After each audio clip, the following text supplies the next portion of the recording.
आदाब, जय हिंद। मैं अब्दुल वाहिद खान आपके सामने हाजिर हूँ।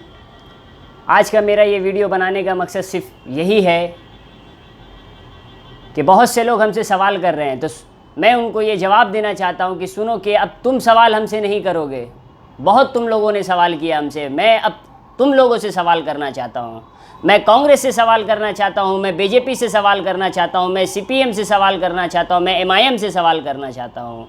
मैं उन तमाम लोगों से सवाल करना चाहता हूँ जो राहुल गांधी के साथ खड़े हैं। मैं उन लोगों से सवाल करना चाहता हूँ जो सीपीएम के साथ खड़े हैं, ये सीताराम येचुरी के साथ खड़े हैं। मैं उन लोगों से सवाल करना चाहता हूँ जो दिलीप घोष बीजेपी के साथ खड़े हैं। बहुत सवाल कर लिया आपने, अब मैं आपसे सवाल करना चाहता हूँ कि आप लोग बहुत कहते हैं, आप लोग श्री मोहतरमा ममता बनर्जी को ये हमेशा तंज कसते हैं कि बीजेपी बंगाल में 18 सीट कैसे जीती। बेशक आप सवाल कर रहे हैं और हमने आपका इसका जवाब इससे पहले वाली वीडियो में दे दिया है, तो अब बारी हमारी सवाल करने की है कि आप पहले ये बताएं कि आपका स्टैंड क्या है। क्या आप बीजेपी के साथ हैं या बीजेपी के खिलाफ हैं? हैदराबाद के एक जाने माने हस्ती बैरिस्टर असदुद्दीन ओवैसी, जो हैदराबाद से एमपी है, उनका मौजूदा हालात में एक बिहार इलेक्शन के बाद एक इंटरव्यू आया जिसमें उन्होंने कहा कि हम बंगाल में भी इलेक्शन लड़ेंगे और अपनी वहाँ की टीम से राय मशवरा करेंगे। तो मैं असदुद्दीन ओवैसी साहब को ये चैलेंज करता हूँ कि आप किसी भी एक नेता का नाम बताएं जो बंगाल में आपके एमआईएम को मजबूत करने का काम करता हो। जनाब, बंगाल एमआईएम को जितना हम जानते हैं, मेरे ख्याल से असदुद्दीन ओवैसी भी उतना एमआईएम को नहीं जानते हैं। वेस्ट बंगाल के एमआईएम के लोगों को जिस तरह से हम जानते हैं, शायद मेरे ख्याल से असदुद्दीन ओवैसी भी नहीं जानते हैं। तो आइए मैं हम आपसे सवाल करना चाहता हूँ, असदुद्दीन ओवैसी साहब, वैसे तो हमारी ये तालीम है कि हम किसी को भी सबको इज़्ज़त दें और ये विरासत हमें अपने बड़ों से, बुज़ुर्गों से मिली है। मैं आपसे सवाल करना चाहता हूँ, मैं आपसे सीधा सवाल करना चाहता हूँ। मैं आपके उन तमाम चाहने वाले जो बंगाल में इस वक्त मौजूद हैं, मैं उनसे सवाल करना चाहता हूँ। और मेरा सवाल सिंपल सा है कि असदुद्दीन ओवैसी ये कहता है कि बीजेपी बंगाल में 18 सीट ममता की बदौलत मिली। मेरा सवाल बस यही है कि आप ये क्यों नहीं कहते हैं कि बीजेपी को बंगाल में आने से किस तरह रोका जाए? क्या ये एक तरह इशारा नहीं करता कि आप बीजेपी को मदद फराहम कर रहे हैं? जिस तरह अभी बल्दिया इलेक्शन, हैदराबाद बल्दिया इलेक्शन का माहौल है कि होम मिनिस्टर से लेकर के एमपी यूपी के चीफ मिनिस्टर सब वहाँ मौजूद है और सब वहाँ पे बयानात दे रहे हैं। जिस तरह का बयानात चल रहा है, जिस तरह हिंदू मुस्लिम कार्ड खेला जा रहा है, उससे पूरी बेनिफिट सिर्फ और सिर्फ असदुद्दीन ओवैसी को मिलेगी, जिस तरह बिहार में असदुद्दीन ओवैसी ने बीजेपी के लिए बेनिफिट पहुँचाया। मुझे तो लगता है ये बहुत बड़ा बंगाल के साथ साजिश है, क्योंकि आने वाले वक्फे में हिंदुस्तान का सबसे बड़ा इलेक्शन वेस्ट बंगाल में होने जा रहा है और हमारी कायद मोहतरमा ममता बनर्जी, जो अपने साफ़ सुथरे रवैये के लिए जानी जाती हैं, जो अपने इंसाफ परस्त फैसलों के लिए जानी जाती हैं, जो अपने कामों के लिए जानी जाती हैं। बैरिस्टर असदुद्दीन ओवैसी, आप कहते हैं कि आप बंगाल में इलेक्शन लड़ेंगे। देखिए, वैसे तो मैं ये नहीं कह सकता कि आप यहाँ इलेक्शन मत लड़ो, पर मैं ये कह सकता हूँ कि बंगाल में हम आपको रोकेंगे इंशाअल्लाह। हमारे कायद श्रीमती ममता बनर्जी, जब हम टीएमसी ज्वाइन किए तो हमारे लीडर जिनके साथ हमने टीएमसी ज्वाइन किया, जनाब अनवर हसन पाशा साहब ने, उन्होंने एक बयान दिया था कि असदुद्दीन ओवैसी साहब आप बंगाल में ना आए। आप बताएं कि आप बंगाल के अवाम के साथ जो हमदर्दी रखते हैं, आप उस वक्त कहाँ थे? आप उस वक्त कहाँ थे जब हमारी माएँ बहनें और हमारे भाई जब सड़कों पे उतरे हुए थे, जब एनआरसी का विरोध कर रहे थे, जब यही दिलीप घोष का बयान आता है कि अगर हमारी सरकार आई तो हम इन तमाम को गोली मरवा देंगे? क्या आपको उस वक्त अपनी कौम की हमदर्दी नहीं आई? क्या आपको उस वक्त अपनी कौम की फ़िक्र नहीं सताती थी? आपका एक भी बयान आया बंगाल के ऊपर, बंगाल के अवाम के ऊपर? आपने कहीं भी मजम्मत की? आपने कहीं भी दिलीप घोष की मजम्मत की? नहीं की। और आप हाल ही में देख सकते हैं कि अखबार मशरिक के एक हेडलाइन आया था जिसमें दिलीप घोष ने ये बयान दिया था कि असदुद्दीन ओवैसी को वेस्ट बंगाल में इलेक्शन लड़ना चाहिए। अब हम आते हैं इस मुद्दे पे। अगर एमआईएम वेस्ट बंगाल में लड़ती है तो फ़ायदा किसे होता है? हमें ये देखना पड़ेगा मेरे भाइयों। आखिर किस बिना पे दिलीप घोष ने ये बयान दिया? वैसे तो असदुद्दीन ओवैसी की छवि रही है कि वो कांग्रेस और बीजेपी के खिलाफ खड़े रहे हैं, मगर ये कैसा भाईचारा है, इनका अंदरूनी भाईचारा है जो दिलीप घोष कहता है कि आपको बंगाल में इलेक्शन लड़ना चाहिए। आज यही वही बीजेपी है जो पूरी की पूरी टीम लेकर के सिर्फ और सिर्फ 4 बल्दिया वाले और 1 एमपी और 1 एमएलए वाले तेलंगाना हैदराबाद में पूरी टीम लगा देती है सिर्फ कॉरपोरेशन इलेक्शन में। और वहाँ पे आप देख सकते हैं कि ये हाल ही में मेरे ख्याल से कल ही योगी आदित्यनाथ का एक बयान आया था कि हैदराबाद का नाम बदल देंगे अगर हम पावर में आए। तो इससे फ़ायदा किसे होता है? वहाँ पे अक्सरियत किसकी है? वहाँ पे अभी मौजूदा एमपी कौन है? वहाँ पे मौजूदा मेयर कौन है? तो जब हमने ये सोचा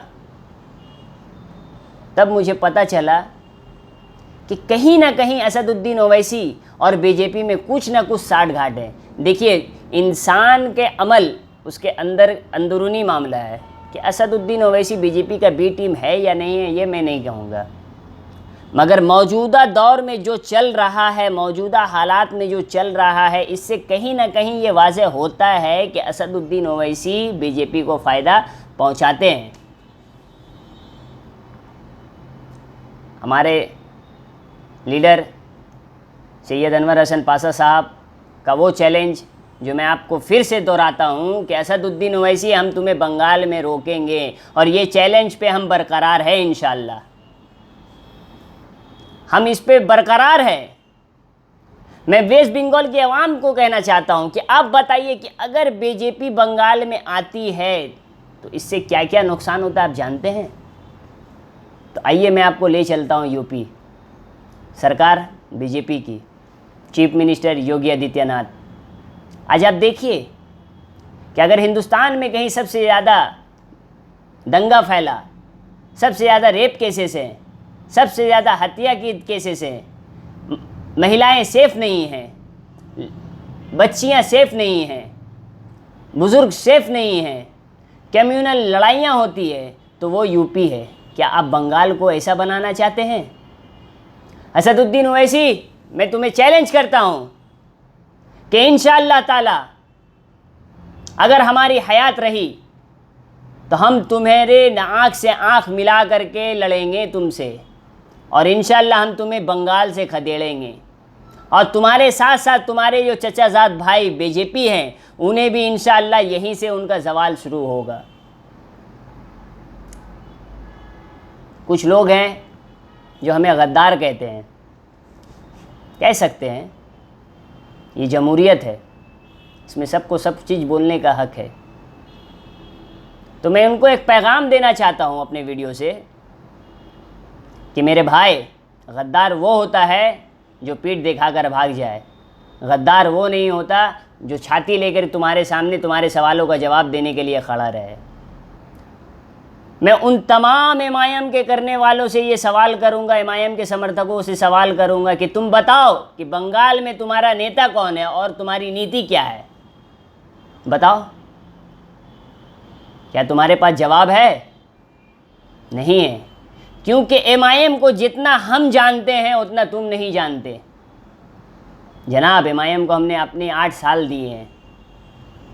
हमने वो दौर से गुज़रा, हम वो दौर से गुज़रे हैं जिसका तुम्हें तकाज़ा भी नहीं है, और तुम हमारी सोच को पढ़ ही नहीं सकते और अभी भी तुम गुमराह हो।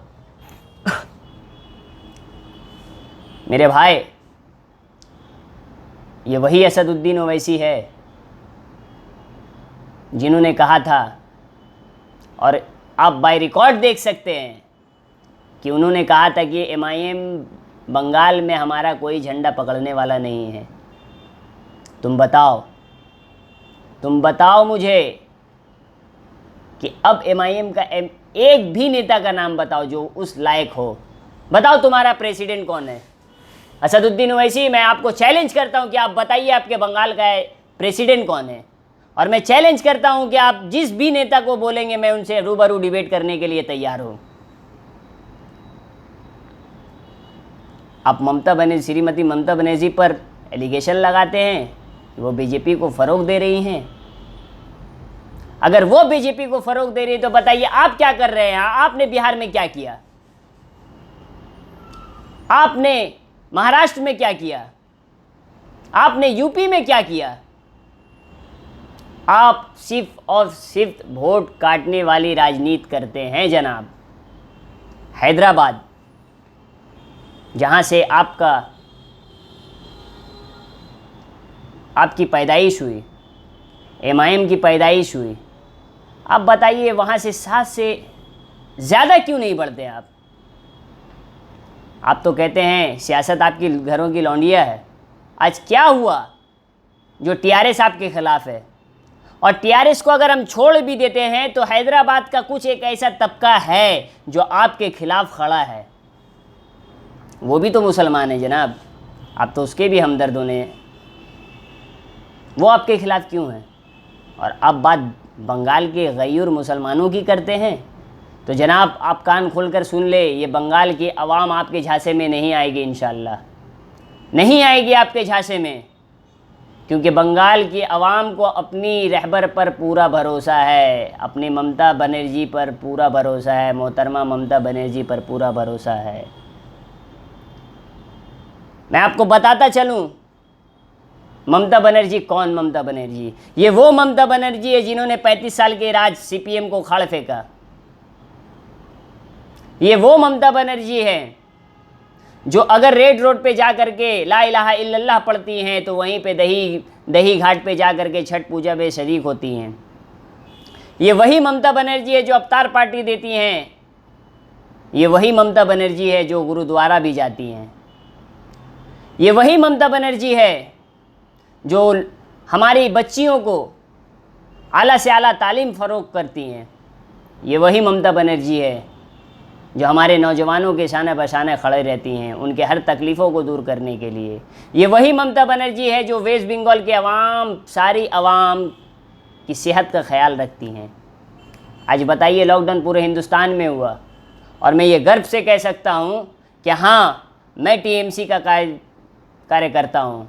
हाँ, मेरी लीडर श्रीमती ममता बनर्जी है, मोहतरमा ममता बनर्जी है, जिन्होंने इस लॉकडाउन में जिस तरह अपने आवाम का खिदमत किया, जिस तरह अपने आवाम को देखा, जिस तरह उनकी देखभाल की, ये सिर्फ एक माँ ही कर सकती है जनाब, और वो दिल उनके पास है। मैं उन तमाम नेताओं से मैं नाम लेकर के उनसे सवाल करता हूँ, चाहे वो राहुल गांधी हो, चाहे वो अधीर रंजन चौधरी हो, चाहे वो मोदी हो, चाहे वो दिलीप घोष हो, चाहे वो सीताराम येचुरी हो, चाहे वो मोहम्मद सलीम हो। मैं तमाम से ये सवाल करना चाहता हूँ कि आपने वेस्ट बंगाल के लिए क्या किया? वेस्ट बंगाल की आवाम ने 34-35 साल सीपीएम को दिया। अब मुझे एक भी ऐसा काम बताएं जो आपने इंसानियत के लिए किया हो। आपने सिर्फ बंगाल को लूटने का काम किया जनाब। आप लोगों ने सिर्फ बंगाल को लूटने का काम किया। कांग्रेस 70 साल हमने कांग्रेस को दिया, क्या मिला? क्या सिला मिला? आज कांग्रेस का बोया हुआ बीजेपी काट रही है। ये वही कांग्रेस है जो बीजेपी को फ़ायदा पहुंचाती है। ये वही एमआईएम है जो बीजेपी को फ़ायदा पहुंचाती है। ये वही सीपीएम है जो बीजेपी को फ़ायदा पहुंचाती है। और आप कहते हैं कि हम बीजेपी के ख़िलाफ़ हैं। आपको शर्म नहीं आती? आप ये कैसे कह सकते हैं?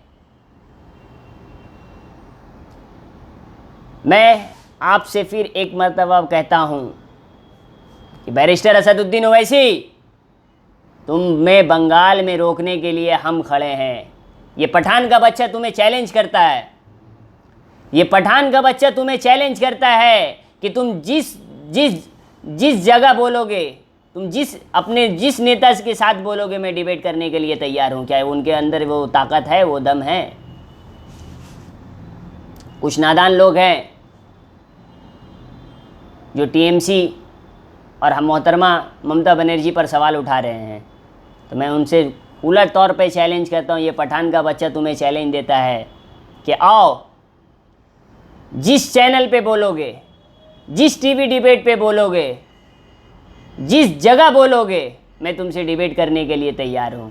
तुम मेरे सवालों का जवाब दे दो, मैं तुम्हारे सवालों का जवाब दूंगा। है। और साथ ही साथ जैसा कि आप लोग सभी जानते हैं कि 2021 इलेक्शन बहुत ही नज़दीक है। मैं अपने वेस्ट बंगाल के अवाम से बस यही इल्तिजा करूँगा कि आप मोहतरमा ममता बनर्जी का हाथ और मजबूत करें, ताकि वेस्ट बंगाल यूपी ना बन सके, ताकि वेस्ट बंगाल बिहार ना बन पाए, ताकि वेस्ट बंगाल असम ना बन पाए। आज आप देख सकते हैं यूपी का क्या हाल है। आज आप देख सकते हैं कि बिहार का क्या हाल है। आज आप देख सकते हैं कि किस तरह आसाम में एनआरसी करके उन 15 लाख बेगुनाह लोगों को बेघर कर दिया गया, उनसे उनकी पहचान छीन ली गई। आप देख सकते हैं कि आज क्या बर्पा है। आज हमारे किसान सड़कों पे उतरे हुए हैं, नौजवान के पास नौकरियां नहीं हैं, महिलाएं सेफ नहीं हैं, बच्चे सेफ नहीं हैं। आपने तो नारा दिया था ना मोदी, बेटी बचाओ बेटी पढ़ाओ। मैं आपसे पूछना चाहता हूं कि किससे बेटी बचाएं? तुम्हारे नेताओं से? तुम्हारे नेताओं से? ये कांग्रेस, मैं कांग्रेस से सवाल, राहुल गांधी से सवाल करना चाहता हूं कि आपने एक नारा दिया था जनाब, आपका नारा आपको मुबारक। वेस्ट बंगाल की आवाम इस बार आपके झांसे में नहीं आएगी। वेस्ट बंगाल की आवाम इस बार आपके बहकावे में नहीं आएगी। और वेस्ट बंगाल की आवाम पर मुझे पूरा, मैं सलाम करता हूं उनकी जज्बातों पर, उनके फ़ैसलों पर। जिस तरह से उन्होंने श्रीमती ममता बनर्जी को 2 बार चीफ मिनिस्टर बनाया, इंशाअल्लाह ताला आने वाले 2021 इलेक्शन में उनका हाथ और मजबूत करेंगे और ज़्यादा से ज़्यादा सीटें दे करके इन तमाम नेताओं के मुंह पर एक तमाचा होगा। और इंशाअल्लाह ताला बीजेपी का जवाल बंगाल से शुरू होगा। ये आप लिख लो, ये बीजेपी वाले लिख लें, ये कांग्रेस वाले लिख लें, ये सीपीएम वाले लिख लें, ये एमआईएम वाले लिख लें। आप बात करते हो सबका साथ सबका विकास का, मैं तो सोचता हूं कि आप एक लाइन भूल गए हैं जनाब। आप एक लाइन भूल गए हैं जो आप हिंदुस्तान में कर रहे हैं, सबका साथ सबका विकास सबका विनाश। क्या आप उस लाइन को डालना भूल गए हैं या आवाम को उस तरफ दिखाना नहीं चाहते? आज आप बात देशभक्ति की करते हैं, आपको शर्म नहीं आती? आज आप अगर कोई मुसलमान आपके ख़िलाफ़ आवाज़ उठाए तो आप उसे पाकिस्तानी कह देते हैं। अगर आज कोई किसान आपके ख़िलाफ़ आवाज़ उठा रहा है तो आप उसको खालिस्तानी कह देते हैं। क्या ये आपकी सियासत है? यही आपकी सबका साथ सबका विकास है? तो मेरे अजीज़ दोस्तों और भाइयों और अवाम, वेस्ट बंगाल के गयूर अवाम, मैं आपसे बस यही कहना चाहता हूँ कि आप इन लोगों के बहकावे में ना आएँ। आप इन लोगों के बहकावे में ना आएँ। आपके सामने यूपी है, आप उनको देख सकते हैं। आपके सामने बिहार है, आप उसको देख सकते हैं। आपके सामने आसाम है, आप उसको देख सकते हैं। आपके सामने मणिपुर है, आप उसको देख सकते हैं। आपके सामने गोवा है, उसको देख सकते हैं। आप इनके बहकावे में ना आए। ये आपको लूटेंगे, ये आपसे झूठे वादे करेंगे, ये आपको लालच देंगे, ये आपको अपनी तरफ माइल करेंगे, पर आप इनके तरफ मत जाना। और मुझे पूरा भरोसा है कि हमारी वेस्ट बंगाल की अवाम इत्तेहाद पसंद अवाम है। हमारी वेस्ट बंगाल की अवाम काजी नजरुल इस्लाम और रविंद्रनाथ टैगोर के बताए हुए रास्तों पर चलने वाली है, ना कि नाथूराम गोडसे के रास्ते पर चलने वाली है। हमारी वेस्ट बंगाल की अवाम गंगा जमनी तहजीब को फ़रोग देती है, ना कि गुजरात मॉडल को फ़रोग देती है। आप सोचते होंगे मैंने गुजरात मॉडल क्यों कहा, तो आइए कुछ गुजरात पर भी बात कर लेते हैं। गुजरात दंगा होता है, लाखों बेगुनाह लोग मारे जाते हैं। बताइए उससे फ़ायदा किसे पहुंचता है? पता नहीं कितने माँओं ने अपने बच्चे खो दिए, पता नहीं कितने बच्चों ने अपने माँ बाप खो दिए, पता नहीं कितने भाई ने अपने बहनों को खो दिया, पता नहीं कितने बहनों ने अपने भाई को खो दिया। जनाब वहाँ पे ना हिंदू मरा ना मुसलमान मरा, वहाँ पे इंसानियत का कत्लेआम हुआ। क्या आप ये बंगाल में यही चाहते हैं? दिलीप घोष ने कहा ना कि हमरा बंगाल के गुजरात मॉडल बानिए दिबो। तो दादा आपनी एकटा कथाटा शुने निन, এই পাঠানের বাচ্চা আপনাকে বলছে कि আমাদেরকেও আপনার গুজরাট মডেল চাই না, আমরা চাই না, আমরা আমাদের সোনার বাংলাতে ভালো, আমরা আমাদের বিশ্ব বাংলাতে ভালো, আমরা আমাদের নেতা, প্রিয় নেতা শ্রীমতী মমতা মহোদয় এর नेतृत्व ভালো। आप यहाँ और मैं असदुद्दीन ओवैसी से कोई बस, ये मेरी इल्तिजा नहीं है जनाब, ये आप कान खोल के सुन लें। मैं आपसे ये इल्तिजा नहीं कर रहा, क्योंकि मुझ में ये ताकत है कि मैं आपको इंशाअल्लाह 2021 इलेक्शन में रोकूंगा। मैं आपसे इल्तिजा नहीं कर रहा, मैं आपको एक सलाह दे रहा हूँ। अगर आपको अपना और अपने नेताओं का ज़मानत बचाना है ना, तो आप बंगाल नहीं आएंगे, आप नहीं आएंगे बंगाल। और इंशाअल्लाह ताला ये वाहिद खान का चैलेंज है, ये एक पठान के बच्चे का चैलेंज है कि हम आपको हर उस जगह रोकेंगे जहां आप मोहतरमा ममता बनर्जी को और ममता बनर्जी को नुकसान और बीजेपी को फ़ायदा पहुंचाने का काम करेंगे। कुछ मीर जाफ़र हैं आपके साथ, मैं जानता हूं, कुछ है। मैं उनको भी मैसेज देना चाहता हूं कि ये तुम्हारी तालीम होगी कि तुम हमें गाली गलौज करोगे। बहुत गाली देते हो तुम मुझे, कोई फ़र्क नहीं पड़ता, ये तुम्हारी तालीम है, ये तुम्हारी सोच है, ये तुम्हारी आइडियोलॉजी दोहराता है कि असदुद्दीन ओवैसी के चाहने वाले की आइडियोलॉजी क्या है। आप बात करते हो मुसलमान की, क्यों अपनी कौम को बरगलाने में लगे हो? क्यों मुसलमानों को उस आग में झोंकना चाहते हो जिस आग से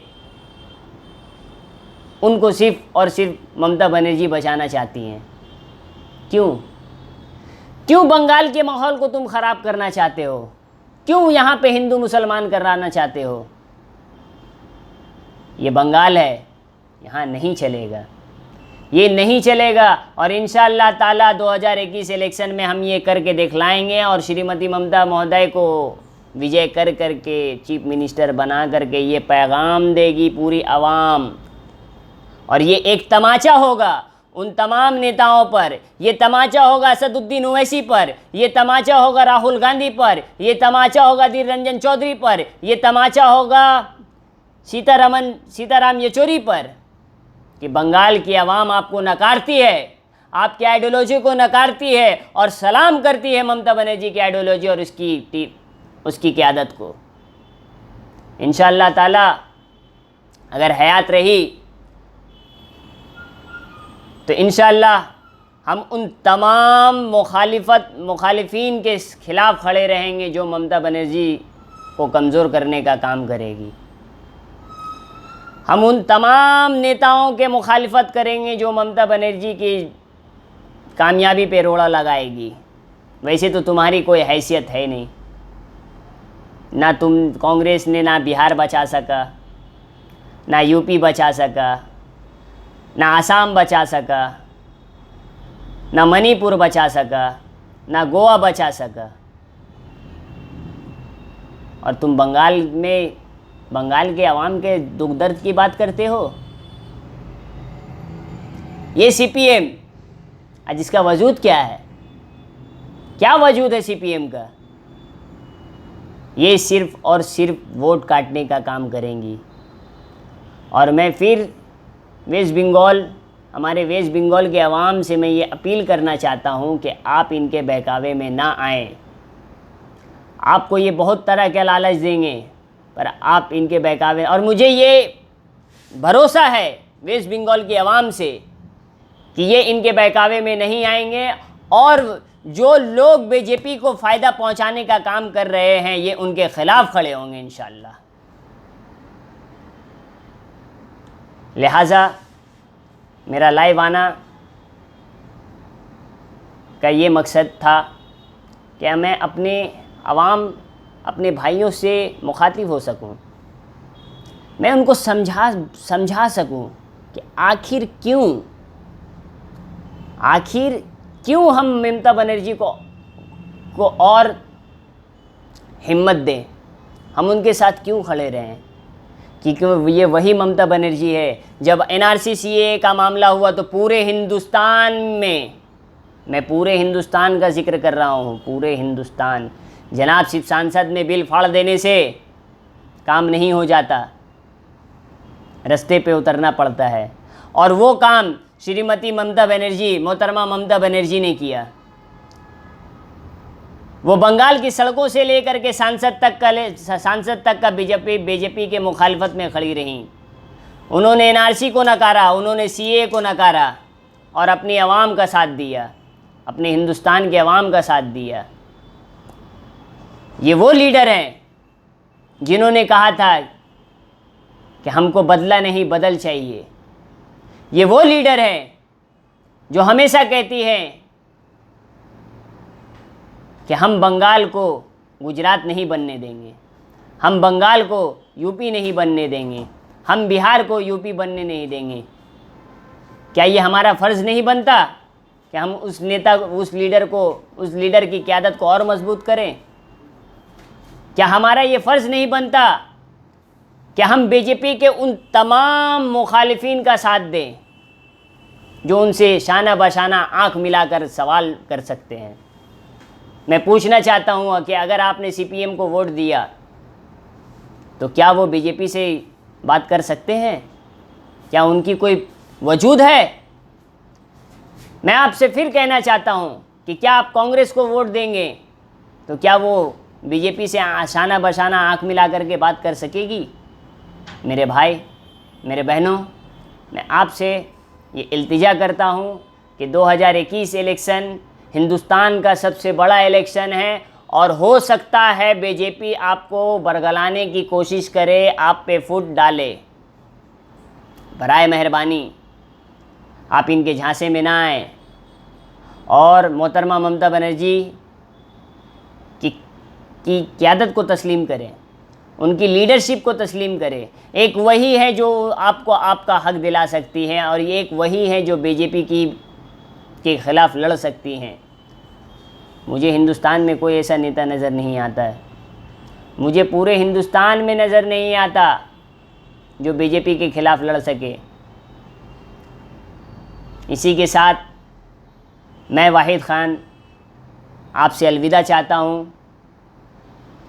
और जैसा कि आप लोग जानते हैं कि आज गुरु नानक देव जी का यौम पैदाइश है, और मैं अपने तमामी अहले वतन, तमामी लोग भाइयों को तहे दिल से गुरु पर्व की शुभकामनाएँ देता हूँ और अल्लाह से दुआ करता हूँ कि आप स्वस्थ रहें, आप सेहतमंद रहें और आपको कभी भी किसी भी आफत से मौला बचाए।